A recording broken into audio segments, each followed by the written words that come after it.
Hero Vijay ఇటీవల రాజకీయ party ప్రకటించిన సంగతి తెలిసిందే. అంతేకాకుండా త్వరలోనే సినిమాలకి గుడ్ బై కూడా చెప్పేస్తానంటూ సంచలన ప్రకటన కూడా చేశారు. దీంతో ఓ వైపు ఫ్యాన్స్ కి నవ్వాలో ఏడ్వాలో కూడా అర్థం కావట్లేదు. రాజకీయాల్లోకి విజయ్ రావాలని ఎప్పటి నుంచో ఫ్యాన్స్ కోరుతున్నారు. కానీ ఇలా సినిమాలకి ఇంత త్వరగా గుడ్ బై చెప్పేస్తారని అస్సలు ఊహించలేదు. దీంతో ప్రస్తుతం ఆయన చేతిలో ఉన్న సినిమాలపై ఫోకస్ భారీగా పెరిగింది. ఇక తాజాగా విజయ్ చివరి సినిమా రెమ్యునరేషన్ పై సోషల్ మీడియాలో వస్తున్న వార్తలు చూసి ఫ్యాన్స్ అవాక్కవుతున్నారు.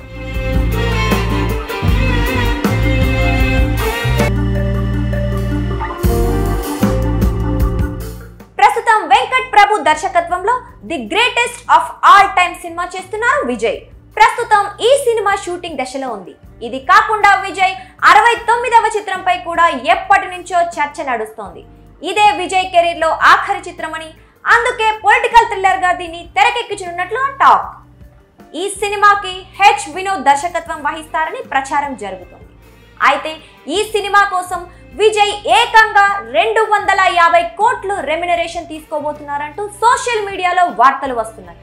ఒకవేళ ఇదే నిజమైతే ఇది విజయ్ కెరీర్ లోనే అత్యధికం అవుతోంది. ఈ సినిమాను తెలుగు ప్రొడక్షన్ యూనిట్ డివివి ఎంటర్టైన్మెంట్ తెరకెక్కించనుందని టాక్ నడుస్తోంది.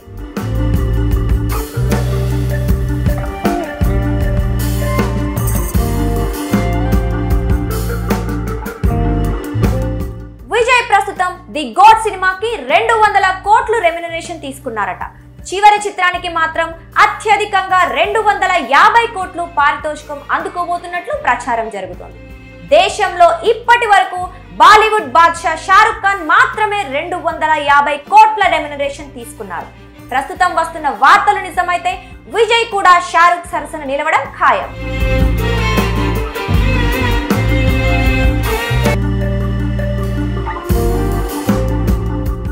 అయితే ఈ రెమ్యునరేషన్ వార్తలు చూసి తెలుగు ఆడియన్స్ ఫన్నీ కామెంట్స్ పెడుతున్నారు.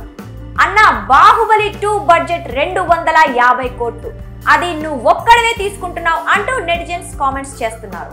విజయ్ ఫ్యాన్స్ మాత్రం ఇది తమ హీరో స్టామినా అంటూ గొప్పగా చెప్పుకుంటున్నారు. ప్రస్తుతం సౌత్ ఇండియాలో విజయ్ తో పాటు పాన్ ఇండియా స్టార్ ప్రభాస్ ఒక్కో సినిమాకు 150 నుంచి 200 కోట్ల వరకు తీసుకుంటున్నారని టాక్.